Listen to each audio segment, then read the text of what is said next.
नमस्कार साथियों, कस्तूरी देवी कॉलेज की ऑनलाइन क्लासों में आप सभी का हार्दिक स्वागत है। जैसे कि हम चर्चा कर रहे थे किसकी, अपने बीए फाइनल में काव्य शास्त्र की चर्चा चल रही थी हमारे, और जो पिछली क्लास हुई थी हमारी छंदों की, वहाँ तक करीबन आपका जो काव्य शास्त्र के टॉपिक थे सारे कंप्लीट हो गए थे। यानी काव्य शास्त्र क्या हो गया था, आपके पूरी तरह से समाप्त हो गया था। तो आज हम जो चर्चा करेंगे आगे, तो उसकी कौन सी चर्चा करेंगे, काव्य शास्त्र को पूरा, जो भी काव्य शास्त्र के जो आपके टॉपिक थे, अलंकार करवा दिए, रस हो गए, छंद हो गए, गुण हो गई और शब्द शक्ति, यानी कुल मिलाकर के आपके काव्य शास्त्र में कितने टॉपिक थे, 5। पांचों की चर्चा हमने ध्यान से उसके लक्षण, परिभाषा और उदाहरणों के माध्यम से अच्छे से समझते हुए हमने क्या कर लिया, कंप्लीट कर लिया। यानी काव्य शास्त्र क्या हो गया, आपके पूरी तरह से कंप्लीट हो गया।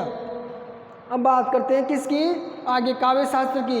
यानी अब काव्य शास्त्र की आगे बात करें हम,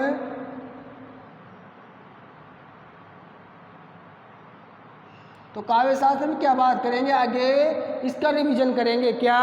अब जो भी हमने काव्य शास्त्र के अकॉर्डिंग जो भी सारा सब कुछ पढ़ा, यानी जो भी 5 पॉइंट थे ना आपके, जो भी 5 पढ़े हमने, अलंकार हो गए, शब्द शक्तियाँ हो गई, गुण हो गए, रस हो गए और छंद, तो उनका क्या करेंगे, एक बार उनका पूरे का पूरे आज क्या करेंगे, शॉर्ट में रिवीजन करेंगे कि कैसे कैसे हमने क्या क्या क्या पढ़ा। फिर आपका आज काव्य शास्त्र पूरी तरह से क्या हो जाएगा, समाप्त हो जाएगा। फिर आगे नेक्स्ट क्लासें होंगी, उसमें हम निबंधों के बारे में चर्चा करेंगे।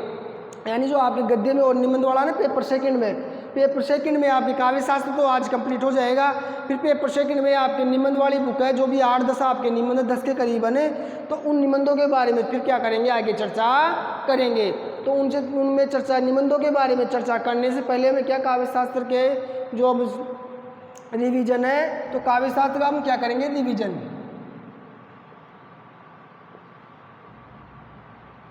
ये रिवीजन चल रहा है आपका किसका, काव्य शास्त्र का। यानी वापस रिवाइज कर रहे हैं, रिवीजन कर रहे हैं। तो रिवीजन करना अपने को, तो इसमें जो भी पढ़ा उसको क्या कर लेते हैं, एक बार थोड़ा सा वापस दोहरान कर लेते हैं। यानी वापस काव्य शास्त्र का रिवीजन यानी दोहरान कर लेंगे। तो शॉर्ट में आपको क्या करना है, देखना है। अब फर्स्ट नंबर पे बात करें इसमें, अलंकार। किसकी, अलंकार की। तो अलंकार की बात करें हमें, तो अलंकार हमने पढ़े कि अलंकार क्या होता है। तो पहले तो ये ध्यान होना चाहिए कि अलंकार क्या होता है। तो मैंने बताया था आपको कि काव्य के शोभा बढ़ाने वाले तत्वों को क्या कहते हैं, अलंकार। यानी काव्य के शोभावर्धक तत्व अलंकार कहलाते हैं। हमने ये इसकी परिभाषा पढ़ी, यानी जो काव्य हैं उसकी शोभा बढ़ाएंगे उन्हें क्या कहते हैं, अलंकार कहते हैं।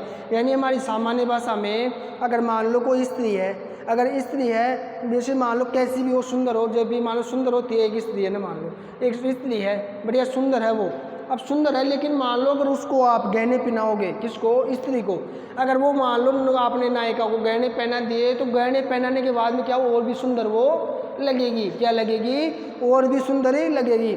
जैसे मान लो आपकी कविता बढ़िया है, सुंदर है, ठीक है, यानी बहुत ही अच्छी लग रही है, पढ़ने में सारा सब कुछ ठीक है, लेकिन अगर उसमें आप अलंकारों का प्रयोग करोगे, यानी गहने का प्रयोग करोगे, तो वो आपकी कविता क्या हो जाएगी, उसमें और भी सुंदरता और भी लाक्षणिकता क्या होगी, उसमें आएगी। तो ये सामान्य सी बात है, जैसे एक औरत के लिए गहनों का जितना महत्व है, उसी प्रकार एक कविता के लिए अलंकारों का भी महत्व है। तो ये इसकी परिभाषा और महत्व शॉर्ट में हो गया।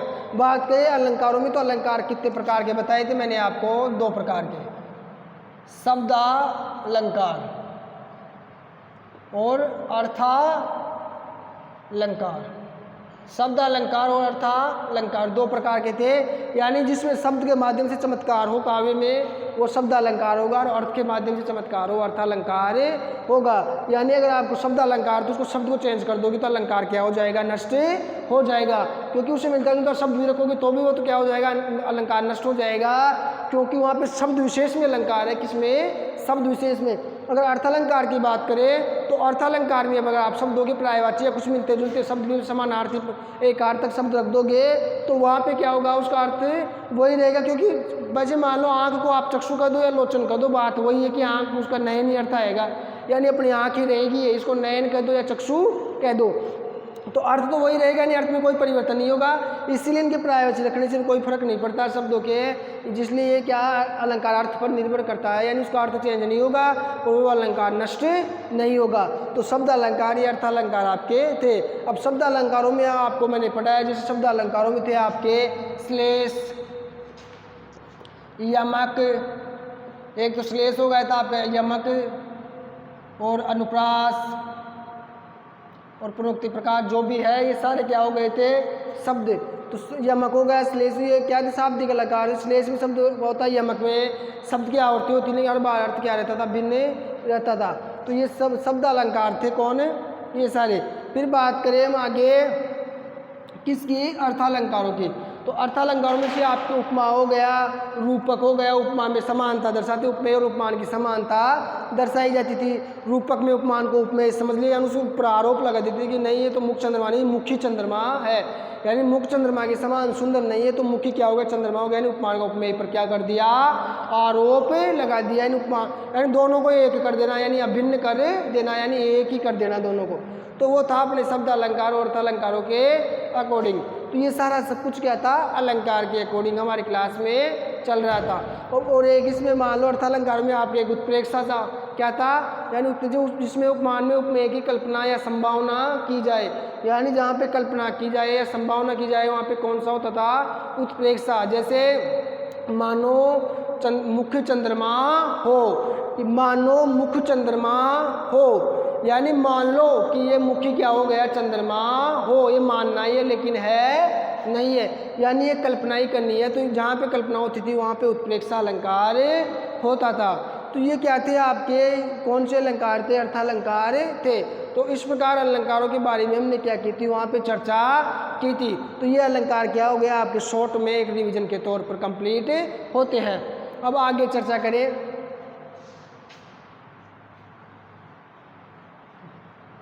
फिर आगे हमने पढ़ा था गुण।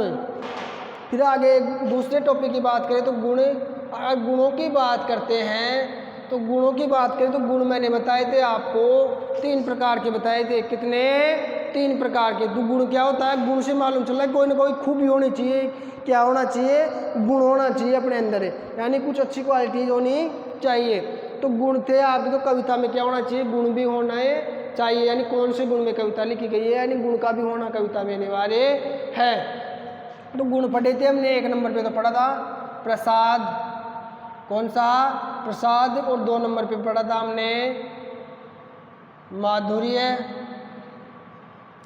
और तीसरे नंबर पे पढ़ा था ओज, कौन सा ओज, कौन सा गुण पढ़ा था ओज। तो ये 3 गुण हमने पढ़े थे।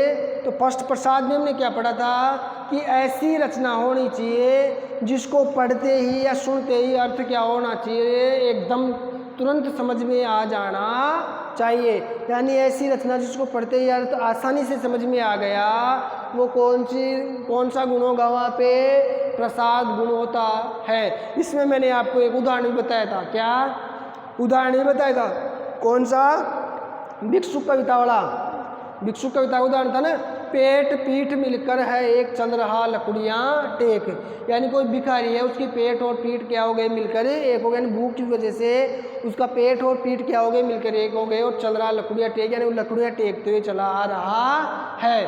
और एक उदाहरण बताया था, देख की सुदामा की दीनहीन दशा करुणा करके करुणानिधि रोए, पानी प्रात को हाथ छुओ नहीं नैनन के जल से पग धोए। तो कहने का ये मतलब है कि देख की सुदामा की दीनहीन दशा करुणा करके करुणानिधि रोए, यानी सामान्य सी बात है, आपको सामान्य रूप से क्या हो रहा है इसमें समझ में आ रही है बात। तो ऐसी कौन सी रचना होनी चाहिए जिसमें आपको आसानी से क्या होना चाहिए, समझ में आना चाहिए। तो वहाँ पे कौन सा गुण होता है, प्रसाद गुण होता है, कौन सा, प्रसाद गुण होता है। यानी अगर कोई रचना आपके सामान्य रूप से सरल रचना हो, सामान्य भाषा में हो, यानी तो वो आपके अच्छे तरीके से समझ में आ रही है, तो वो क्या हो जाता है, वहाँ पे प्रसाद गुण होता है। बात करें किसकी, माधुर्य गुण की। किसकी? माधुर्य गुण की। तो माधुर्य गुण कहाँ पे होगा? यानी कविता कैसी होनी चाहिए? उसमें प्रेमी युगल का क्या होना चाहिए? वर्णन होना चाहिए। यानी नायक और नायिका का प्रेम पूर्वक वर्णन होना चाहिए, वहाँ पे माधुर्य गुण होता है। कहाँ पे? यानी रचना कैसी होनी चाहिए? मधुर। माधुर्य गुण में कैसी होनी चाहिए रचना? मधुर रचना होनी चाहिए। इसमें मूर्धन्य ध्वनियों का प्रयोग नहीं होना चाहिए, कठोर ध्वनियों का या परुष वर्णों का प्रयोग नहीं होना चाहिए, संयुक्त व्यंजनों का प्रयोग नहीं होना चाहिए, यानी सरल मधुर रचना होनी चाहिए। यहाँ पे तो सरल होती थी, यहाँ पे कैसी होनी चाहिए रचना? मधुर होनी चाहिए। नायक और नायिका की श्रृंगार का वर्णन हो, यानी श्रृंगार रस का वर्णन होना चाहिए। यहाँ पे कुल मिला के बात ये है। यानी रचना मधुर कब होगी? जब उसमें श्रृंगार रस का वर्णन होगा। यानी नायक और नायिका का क्या होना चाहिए? वर्णन होना चाहिए। तो वहाँ पे कौन सा गुण होगा? माधुर्य गुण होता है। कौन सा गुण होता है? माधुर्य गुण होता है। अब बात करें किसकी? ओज गुण की। किसकी? ओज गुण की। तो ओज गुण कहाँ पे होगा? यानी ऐसी रचना होनी चाहिए जिसमें क्या हो? वीरता का भाव हो, यानी जोश पैदा करने वाली रचना होनी चाहिए। जैसे वो उदाहरण था, हाय रुंड गिरे गज झुंड गिरे, अवनी पर कटकट शुंड गिरे। यानी झुंड गिरे, यानी ऐसा युद्ध हुआ कि शुंड यानी हाथ के शुंड क्या हो गए? कट कट करके गिर गए। यानी हाय रुंड गिरे गज झुंड गिरे, अवनी पर कटकर शुंड गिरे। तो कहने का मतलब ये है कि वहाँ पे क्या हो रहा है कि जो युद्ध का वर्णन है, तो युद्ध का जहाँ पे भी वर्णन आएगा वहाँ पे कौन सा गुण हो जाएगा? ओज गुण। क्योंकि युद्ध में वीरता का, जोश का, नगाड़ों का आदि का क्या रहता है? वर्णन रहता है। यानी सभी में उत्साह का भाव रहता है। तो उत्साह का भाव रहेगा तो वहाँ पे भी कौन सा गुण आएगा? ओज गुण। और इसमें क्या होना चाहिए? एक विशेषता ये है इसकी, ये तो सामान्य बात हो गई कि रचना कैसी होनी चाहिए? युद्ध से संबंधित या नगाड़े युद्ध नगाड़ों से और किससे? वीरता से संबंधित रचना होनी चाहिए। और एक बात ये ध्यान रखनी, इसमें क्लिष्ट शब्दों का प्रयोग होना चाहिए, मूर्धन्य ध्वनियों का प्रयोग होना चाहिए, लंबे लंबे समासों का प्रयोग होना चाहिए और कठोर रचना होनी चाहिए। यानी रचना कैसी हो? कठोर हो, लंबे समासों का प्रयोग हो और कठोर हो, वर्णों का संयुक्त अक्षरों को ज़्यादा से ज़्यादा प्रयोग हो, मूर्धन्य ध्वनियों का ज़्यादा से ज़्यादा प्रयोग हो। ऐसी रचना को हम किसके अकॉर्डिंग रखेंगे? ओज गुण के अकॉर्डिंग रखते हैं। यानी वहाँ पे ओज गुण होता है। तो तीनों क्लियर? यानी यहाँ पे सामान्य होना चाहिए, यहाँ पे मधुर रचना होनी चाहिए, यानी श्रृंगार रस का या नायक नायिका का वर्णन होना चाहिए, और मूर्धन्य ध्वनि या संयुक्त अक्षर लंबे समास ये नहीं होने चाहिए, सरस होनी चाहिए रचना, मधुर एवं सरस।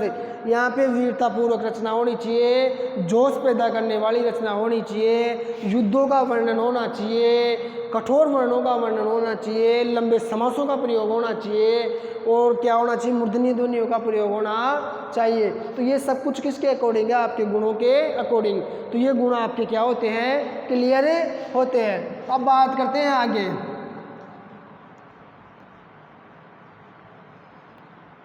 तो आगे हम नेक्स्ट टॉपिक की बात करें, हमें शब्द शक्ति। क्या? शब्द शक्ति।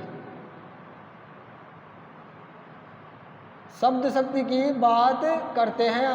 तो शब्द शक्ति की बात करें हम, तो शब्द शक्ति की बात करें तो यानी शब्द में निहित कार्य व्यापार या शब्द में निहित कोई शक्ति, यानी शब्द के अंदर कोई शक्ति मौजूद है, तो ऐसी शक्ति जो शब्द के अर्थ को क्या कर दे? विपरीत कर दे। क्या कर दे? अर्थ चेंज हो जाए। यानी शब्द में आप ऐसी शक्ति भरो कि उसका अर्थ क्या हो जाए? चेंज हो जाए। क्या हो जाए? चेंज हो जाए। यानी शब्द में निहित कार्य व्यापार को, शब्द में निहित कार्य व्यापार को शब्द शक्ति कहते हैं। किसे कहते हैं शब्द शक्ति? शब्द में निहित कार्य व्यापार को शब्द शक्ति कहते हैं। कि शब्द में ऐसा कौन सा कार्य व्यापार छुपा हुआ है, यानी ऐसा कौन सा कार्य व्यापार है जिसको क्या कहोगे आप? शक्ति, शब्द शक्ति कहोगे। यानी ऐसी शक्ति है शब्द में कि जिससे उसका अर्थ क्या हो जाता है? चेंज हो जाता है। अब कैसे होता है वो होता है जैसे मान लो एक उदाहरण आ गया आपके सामने कि मैदान में गधा चल रहा है। क्या कर रहा है? मैदान में गधा चल रहा है। अगर मान लो इसको मैं ये बोलूं कि मेरा मित्र गधा है, क्या कहूँ, मेरा मित्र गधा है। तो एक तो गधा ऊपर आ गया और एक गधा इधर आ गया, तो वो तो मैदान में गधा चल रहा है, यानी कोई सामान्य बात हो गई। यानी आप किसी को भी कहोगे कि मैदान में गधा चल रहा है तो वही समझेगा कि कोई पशु है जो मैदान में घास चल रहा है। मैं कहूँ कि मेरा मित्र गधा है, तो यहाँ पे गधे से अर्थ क्या आएगा, पशु आ जाएगा क्या? नहीं, पशु नहीं आएगा, यहाँ गधे से अर्थ आएगा मूर्ख। क्या आएगा? मूर्ख। यानी मेरा मित्र क्या है, मूर्ख है। क्या है? मूर्ख है। तो यहाँ पे क्या हो गया, शब्द का अर्थ चेंज हो गया। क्या हो गया? शब्द का अर्थ चेंज हो गया। इसीलिए शब्द में निहित कार्य व्यापार को ही क्या कहते हैं, शब्द शक्ति कहते हैं। अब शब्द शक्ति कितने प्रकार की होती है? 3 प्रकार की। कौन कौन सी? अभिधा, कौन सी हो गई 1 नंबर पे? अभिधा। और दूसरे नंबर पे हो गई आपके लक्षणा, और तीसरे नंबर पे हो गई व्यंजना। कौन सी? व्यंजना। अब बात करें अभिधा की। अभिधा में क्या आएगा, आपके सामान्य अर्थ आएगा। ये अभिधा में कौन सा अर्थ लेते हैं? सामान्य अर्थ। यानी अभिधा के लिए प्रचलित जो मुख्य अर्थ होता है, प्रचलित होता है, जो सामान्य अर्थ होता है, जो सबको मालूम होता है, वो अर्थ क्या करते हैं, इसमें लेते हैं। जैसे उदाहरण आ गया आपके सामने कि मैदान में गधा चल रहा है, तो आप किसी को भी बोलोगे तो सभी सामान्य यानी मुख्य अर्थ को लेंगे कि कोई पशु है जो मैदान में क्या कर रहा है, घास चल रहा है। तो वहाँ पे कौन सी शब्द शक्ति हो जाएगी? अभिधा शब्द शक्ति। कौन सी? अभिधा शब्द शक्ति। अब बात करें लक्षणा की, तो लक्षणा में क्या होता है कि जैसे उदाहरण आए आपके, जिसमें सामान्य अर्थ नहीं ग्रहण करना। लक्षणा की परिभाषा क्या होगी कि जिस शब्द शक्ति के माध्यम से सामान्य अर्थ ना लेकर के लक्षणीय कल्पना के आधार पर अर्थ ग्रहण किया जाता है, वहाँ पे लक्षणा शब्द शक्ति होती है। कौन सी शब्द शक्ति होती है? लक्षणा शब्द शक्ति होती है। यानी आपको उसके गुण या लक्षण के आधार पर या कल्पना के आधार पर अलग ही अर्थ क्या करना पड़ेगा, ग्रहण करना पड़ेगा। तो इसका एक उदाहरण बोलता हूँ मैं आपके सामने, जो भी पहले वाला था कि मेरा मित्र गधा है। क्या है? मेरा मित्र गधा है। तो यहाँ पे लक्षण के आधार पर या गुण के आधार पर अर्थ लेना है, सामान्य अर्थ नहीं लेना है कि मेरा मित्र पशु थोड़ी है। अरे है तो वो इंसान ही, लेकिन क्या है, वो गधा है। कहने का मतलब क्या है, वो मूर्ख है। यानी उसके लक्षण या गुण के आधार पर हमने अपनी कल्पना के आधार पर क्या लिया, उसका अर्थ लिया। इसीलिए यहाँ पे क्या हो गया, ये लक्षणा शब्द शक्ति हो गई। लक्षणा शब्द शक्ति हो गई कैसे? कल्पना के आधार पर या लक्षण के आधार पर। अब बात करें किसकी? व्यंजना की। किसकी? व्यंजना शब्द शक्ति की। तो व्यंजना शब्द शक्ति की बात करते हैं तो जहाँ पे व्यंग्य हो, क्या हो? व्यंग्य हो। अगर कोई रचना ध्वनि काव्य हो या व्यंग्य हो, वहाँ पे व्यंजना शब्द शक्ति होती है। यानी आपको अर्थ आसानी से समझ में नहीं आएगा। क्या नहीं आएगा? ना ही तो आप यहाँ पे अभिधा वाला अर्थ ले सकते हो, ना ही क्या लक्षणा वाला अर्थ ले सकते हो। आपको तीसरा ही अलग अर्थ लेना पड़ेगा, और वो पूरी तरह से किस पे आधारित होगा? कल्पना पे। किस पे? यहाँ पे तो थोड़ी कल्पना होती है, लेकिन यहाँ पर पूरा अर्थ किसके आधारित होता है? एक प्रसंग पर आधारित होता है, एक कल्पना के ऊपर आधारित होता है। वहाँ पे व्यंजना शब्द शक्ति होती है। जैसे इसका एक उदाहरण बताऊँ मैं आपको कि जैसे मान लो शाम को मेरे घर में क्या करता हूँ, मैं ही क्या करता हूँ, पूजा वूजा जो भी करना मैं ही करता हूँ, दिए बत्ती शाम को। तो मान लो शाम को मैं क्या लेट हो गया घर आने में, वही बाहर घूमने के लिए गांव की तरफ ही रुक गया, तो पापा जी का फ़ोन आया मेरे पास। क्या हुआ? पापा जी का फ़ोन आया और उसने मेरे को फ़ोन करके बोला शाम हो गई है, कहाँ पे है? शाम हो गई है यानी संध्या हो गई है, तू कहाँ पे है? तो मैं थोड़ी बोलूँगा कि मैं घूमने गया हूँ, तो मैं तुरंत समझ जाऊँगा कि संध्या हो। बोलेंगे संध्या हो गई, कहाँ पे, जल्दी से आजा, आना नहीं है क्या? तो मैं समझ जाऊँगा कि अब आना नहीं है, कि संध्या होते ही फ़ोन क्यों आया। थोड़ी देर बाद में आ जाता कि भाई अब तक कहाँ रह गया, 9 बज गए, 10 बज गए, अभी भी क्यों नहीं आया। तो लेकिन उन्होंने शाम होते थे बोल दिया कि संध्या हो गई है, कहाँ गया, जल्दी से घर आ जा। तो यानी कि संध्या हो गई, तो वहाँ पे मुझे ये कल्पना करनी पड़ेगी, कल्पना के आधार पर मुझे अर्थ ग्रहण करना पड़ेगा कि संध्या हो गई है यानी मेरा क्या हो गया है, दिया बत्ती करने का समय हो गया है। यानी मुझे भगवान के जो भी पूजा करना है, दिया या अगरबत्ती जो भी लगानी है उसका समय हो गया, क्योंकि रोज़ मैं ही लगाता हूँ, इसलिए पापा ने मुझे फ़ोन करके बुलाया है। यानी ये मुझे क्या है, पूरी कल्पना के आधार पर ही अपना क्या करना पड़ेगा, वहाँ पे कल्पना के आधार पर एक संकेत मिलेगा मुझे, मात्र क्या मिलेगा, संकेत। और सारा अर्थ क्या करना, मुझे कल्पना के आधार पर ही लगाना है। तो व्यंजना में ऐसे होता है। अब बात करें किसकी, वापस से लक्षणा की, किसकी, लक्षणा की। तो लक्षणा के भेद बताए गए इसमें। तो लक्षणा के भेद है आपके प्रयोजनवती, एक तो प्रयोजनवती लक्षणा, कौन सी, प्रयोजनवती हो गया एक, और एक हो गया आपके लक्षण, लक्षणा।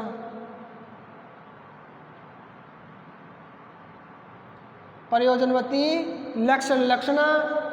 तो प्रयोजनवती में क्या होगा आपके, अगर आप कोई बात को तो उसको विशेष प्रयोजन यानी विशेष उद्देश्य के लिए कोई बात बोलो तो वहाँ पे कौन सी लक्षणा होती है, प्रयोजनवती लक्षणा होती है। जैसे विशेष उद्देश्य के लिए क्या बोलोगे, आओ मेरे शेर, तो नहीं आपने विशेष उद्देश्य के लिए बोले ये ताजमहल तुम्हारा कब पूरा होगा, तो ऐसे यानी आपने विशेष उद्देश्य बोला कि अब तुम्हारा यानी तुम्हारा घर कब पूरा करने का मतलब बड़ा ताजमहल ही बना रहा तू, तो भाई ये कब पूरा होगा, ऐसा कैसा, क्या तुमको ताजमहल ही थोड़ी बनाने जा रहा है, यानी इसे टोंट मारना, यानी विशेष उद्देश्य के लिए क्या करना, बात करना कि तुम्हारा ताजमहल कब पूरा होगा, या आओ मेरे शेर, वाह तूने तो क्या कमाल कर दिया। तो ऐसे वाले उदाहरण किस में आएंगे, प्रयोजनवती लक्षणा में।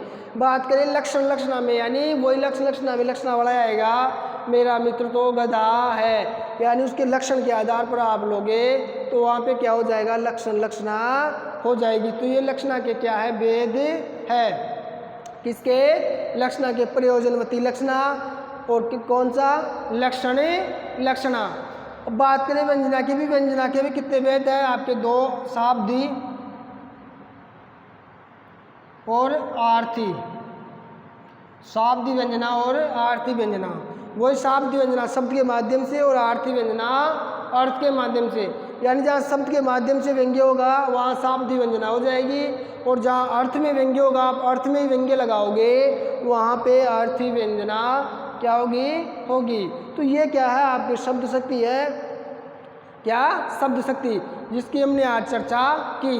तो शब्द शक्ति की चर्चा हो गई, और किसकी हो गई, आपके गुणों की हो गई और अलंकारों की हो गई। अब बच रहे हैं आपके कौन है, छंद और रस। कौन कौन से बच रहे हैं, छंद और रस। तो छंद और रसों की क्या करनी है, अब अपने को चर्चा करनी है, क्योंकि काव्य शास्त्र में कितने टॉपिक थे आपके, कितने थे टॉपिक, 5। तो 5 में से 3 हो गए, अब 4, चौथे नंबर पे बात करते हैं किनकी, रसों की।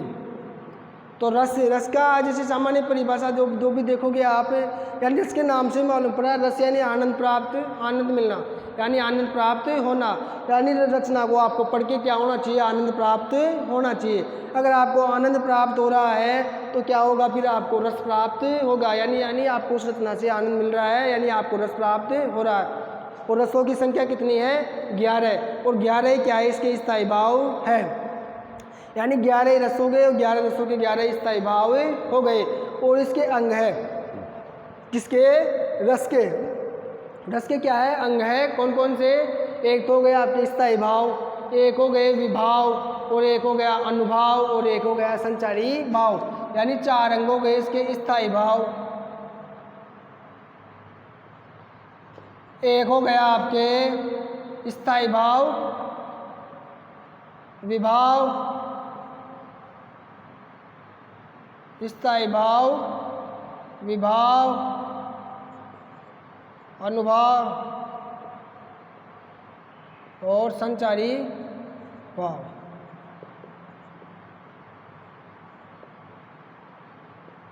ये इसकी क्या है, अंग है। स्थायी भाव, जो स्थायी भाव है यानी हमेशा स्थायी रहते हैं, कभी भी चेंज नहीं होते, यानी 11 रस उनके 11 स्थायी भाव है, यानी उनमें कोई भी चेंज नहीं होता, यानी वो अपनी स्थिति से कभी भी डिगते हिलते नहीं है, चाहे कैसी परिस्थिति हो, कैसा भी कुछ हो, वो अपनी जगह से हिलते नहीं, इसीलिए इनको स्थायी भाव कहते हैं। भावों का भावन कराने वालों को क्या कहते हैं, विभाव, या बाएँ क्या कहते हैं, उनको विभाव कहते हैं। भावों का जो विभाव अपने आप को होता है आलम्बन और उद्दीपन, क्या होता है? आलम्बन और उद्दीपन, या ऐसे ले लो इसको, उद्दीपन। तो आलम्बन और उद्दीपन हो गया। आलम्बन के भी फिर क्या हो जाते हैं? दो हो जाते हैं आगे, आलम्बन और आश्रय। क्या हो जाते हैं? आलम्बन और आश्रय।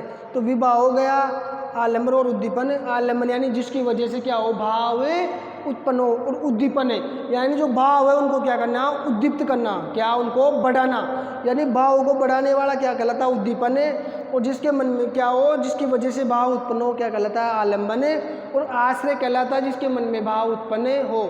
जैसे मान लो मेरे मन में भाव, किसी को देख के मेरे मन में क्या हो? ये भाव उत्पन्न हो गए, तो मैं क्या हो गया वहाँ पे? आश्रय। यानी मेरे मन में भाव उत्पन्न हो रहे किसी सामने वाले को देख करके, तो सामने वाले को देख करके मेरे मन में जो भाव उत्पन्न हुए, तो मैं तो हो गया आश्रय। और किसकी वजह से हो रहे? मुझे उस सामने वाले व्यक्ति की वजह से। तो सामने वाला क्या हो गया? आलम्बन हो गया, यानी उसकी वजह से मेरे मन में भाव उत्पन्न हो रहे, और मेरे मन में भाव उत्पन्न होने की वजह से मैं क्या हो गया? आश्रय। अब मान लो ये बातें हो गई।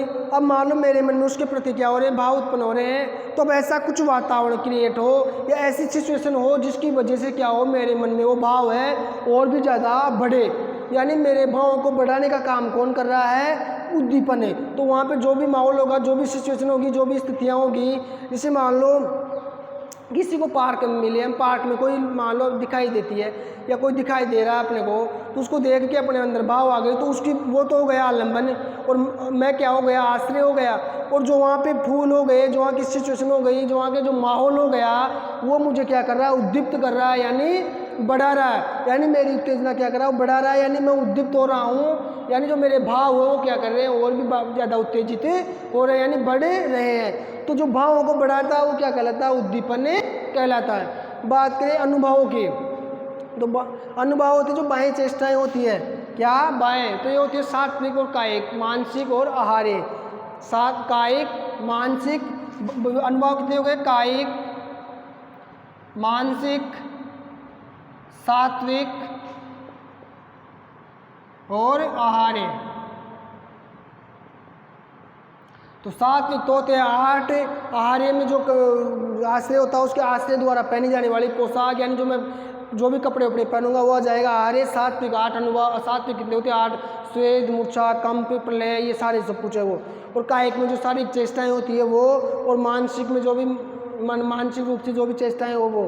तो ये क्या हो गए? अनुभव कितने हो गए? 4 प्रकार के। और संचारी भाव कितने होते हैं? 33। यानी संचारी भाव कितने होते हैं? 33। और संचारी भाव किसे कहते हैं? जो स्थायी भाव होते हैं, स्थायी भावों की पुष्टि के लिए या स्थायी भावों की सहायता के लिए जिन भावों का प्रयोग किया जाता है उन्हें संचारी भाव कहते हैं। यानी स्थायी भावों की पुष्टि के लिए जिन भावों का प्रयोग किया जाए वो संचारी भाव कहलाते हैं। और संचारी भावों की संख्या कितनी होती है? 33 होती है। तो ये क्या हो गए? आपके रसों के बारे में सामान्य सी नॉर्मल सी बात हो गई। अब नेक्स्ट जो आपके लास्ट बचा वो कौन सा है? छंद। कौन सा है? छंद। तो यानी ये फास्ट रूप से हमने, यानी एक क्लास में हमने क्या कर लिया? पूरे काव्य शास्त्र को शॉर्ट में क्या कर लिया? समझ लिया। जिससे हमारा जो 1 महीने से काव्य शास्त्र की क्लासें चल रही है, पिछले 1 महीने से हम क्या कर रहे हैं? काव्य शास्त्र पढ़ रहे हैं। पूरे काव्य शास्त्र को हमने विस्तार से पढ़ा, एक एक उदाहरण, एक एक चीज़ का एक एक काम ने क्या उदाहरण के माध्यम से सीखते हुए समझते हुए पढ़ा। अब क्या करें? इसका थोड़ा सा जल्दी जल्दी क्या करें? रिवीजन कर रहे हैं। अब लास्ट टॉपिक है अपना कौन सा? छंद, जो भी कल ही क्या हुआ था? समाप्त हुआ था। तो छंदों में क्या देखा था हमने? 2 प्रकार के थे। कौन कौन से? मात्रिक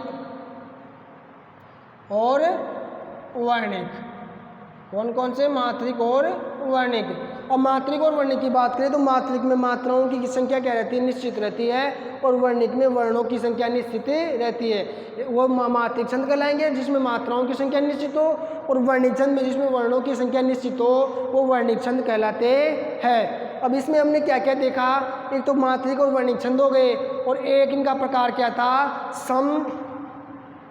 और एक हम ये भी ले सकते हैं, एक तो था सम, एक था अर्धसम और एक था विषम। क्या था? यानी इसमें मात्राओं और वर्णों की संख्या क्या हो? समान हो सभी चरणों में। तो सम मात्रिक या सम वर्णिक, जिसमें आधे वर्णों आधे चरणों में तो समान हो, आधे में असमान हो, वो क्या कहलाएंगे अर्धसम। और जो 4 चरणों से अधिक हो वो विषम कहलाते हैं। और उधर 26 22 से स्टार्ट होते हैं 22 वर्णों से अधिक वाले क्या कहलाते हैं सवया। जो भी आगे जो 22 यानी 26 वर्ण के बीच चलते हैं वो क्या हो जाते हैं आपके वर्णिक छंदों में क्या हो जाते हैं वो अर्धसम कहलाते हैं। जैसे 32 से अधिक हो गए वो दंडक वाले तो वो विषम की श्रेणी में आते हैं। तो ये बातें थी अपने किसके बारे में, छंद के बारे में। अब छंद के बारे में थोड़ी सी और आगे चर्चा करते हैं हम। अब छंद के बारे में थोड़ी सी और चर्चा करें तो छंदों में ये तो नॉर्मल सी बात है कितने प्रकार के कैसे कैसे हैं। फिर हमने बात की थी मात्राओं की,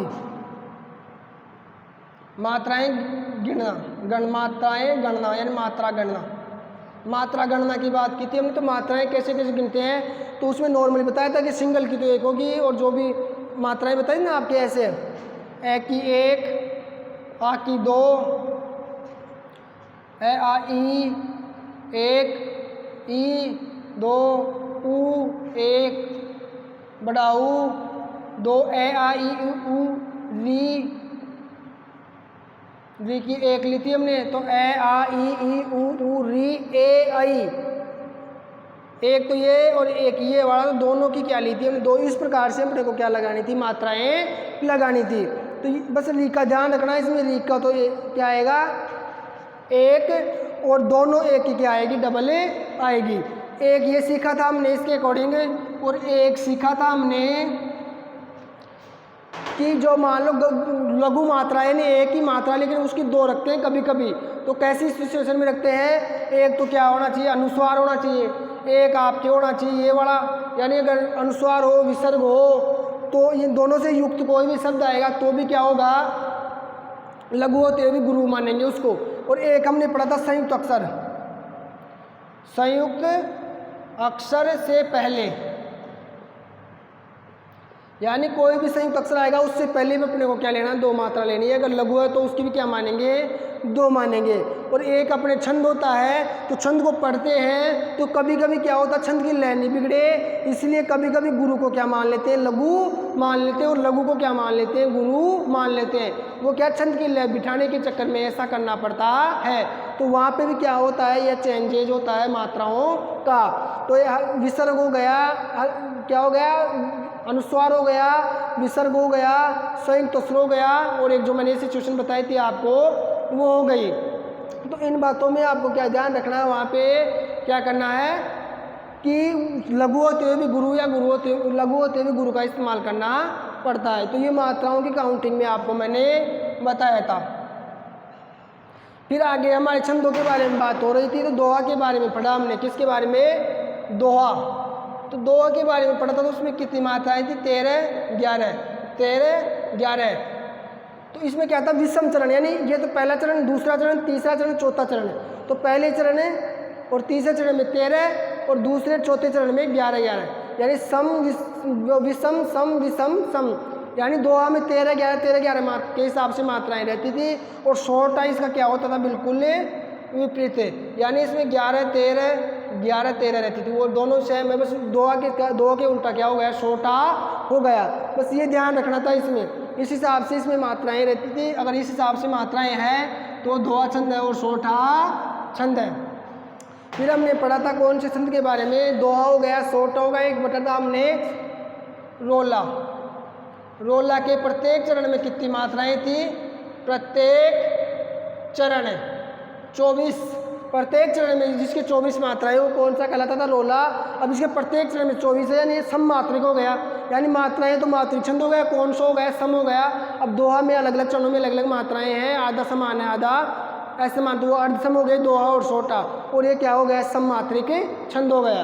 अब इसके बाद में हमने पढ़ा था चौपाई।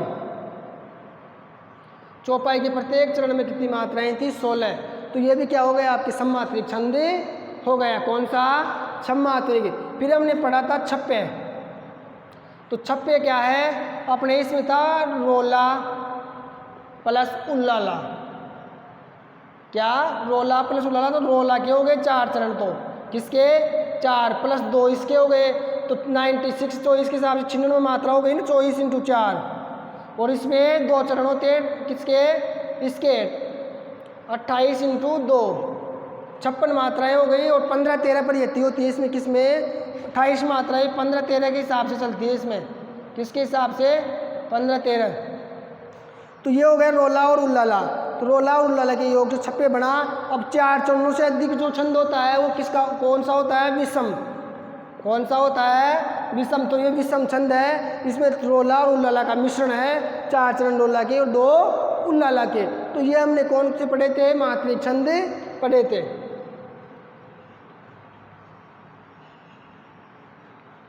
अब बात करते हैं आगे वर्णिक छंदों की। किनकी, वर्णिक छंदों की। तो वर्णिक छंदों में हमने कौन सा पढ़ा था, 1 नंबर पे द्रुत विलंबित। द्रुत विलंबित, द्रुत विलंबित छंद पढ़ा था, कल ही पढ़ा था हमने। इसमें कितने वर्ण थे, 12 वर्ण थे। और एक पढ़ा था हमने मालिनी। कौन सा, मालिनी। इसमें कितने वर्ण थे, 15 वर्ण थे। तो इसमें तो आपके सूत्र था नभ भरे, क्या था, नभ भरे। और इसमें था आपके नन मैं यह, यानी इसमें नगण भगण और रगण के हिसाब से मात्राएं होनी चाहिए और 12 वर्ण होने चाहिए। तो वर्ण तो हो ही जाएंगे 12। एक गण में कितने होते हैं, 3। तो ये 1 2 3 4 हो गए, तो 12 वर्ण हो गए। एक गण में कितने होते, 3। तो 3 और 3 6 और 3 9 और 3 12 और 3 15, तो 15 वर्ण हो गए। अब मात्राएं किस हिसाब से होनी चाहिए, नगण नगण मगण यगण यगण, इनके हिसाब से मात्राएं होनी चाहिए। तब तो क्या है, आपका ये छंद फिट बैठेगा, नहीं तो आपका छंद गलत हो जाएगा। तो ये छंद हमने क्या किए थे, कल पढ़े थे। तो इस प्रकार आपके काव्य शास्त्र का जो रिवीजन था वो हमने फास्ट तरीके से क्या कर लिया, पूरे काव्य शास्त्र का ही आज की कक्षा में रिवीजन कर लिया। तो काव्य शास्त्र आपका कंप्लीटली क्या होता है, समाप्त होता है। अब मेरे हिसाब से इसमें कोई भी दिक्कत आपको नहीं होनी चाहिए, क्योंकि मैंने जितना हो सका अच्छे से एक एक टॉपिक को लेकर के, एक एक बिंदु को लेकर के उदाहरणों के माध्यम से आपको समझाया है। प्रत्येक टॉपिक आया, प्रत्येक छंद का आया, प्रत्येक अलंकार का मैंने क्या दिया है, उदाहरण दिया है। एक उदाहरण तो दिया ही दिया है, बस कुछ ज़्यादा ही उदाहरण मैंने दिए हैं। तो पूरे जितने भी टॉपिक थे सबके मैंने पहले परिभाषा, लक्षण, सारे सब कुछ बताते हुए, पूरे उदाहरण बताते हुए और अच्छे से आराम से आपको समझाते हुए पूरा काव्य शास्त्र कंप्लीट करवाया है। अगर आप फिर मैंने क्या किया है, आज सारा क्या किया, रिवीजन भी किया। जैसे मान लो आपके पिछला जो पढ़ा तो उसको आज क्या कर लिया हमने, एक साथ ही पूरा इस क्लास में ले लिया, जिससे कि आपके क्या हो जाए, पूरा का पूरा रिवीजन एक साथ हो जाए और पूरा काव्य शास्त्र क्या हो जाए, आपके रिवीन्यू हो जाए, यानी ताज़ा हो जाए और सारी चीज़ें आपको वापस से क्या हो जाए, याद हो जाए, यानी ताज़ा हो जाए। तो इस प्रकार आपका जो काव्य शास्त्र समाप्त होता है। अब नेक्स्ट जो आपके निबंध उनके बारे में अगली क्लासों में चर्चा करेंगे। धन्यवाद।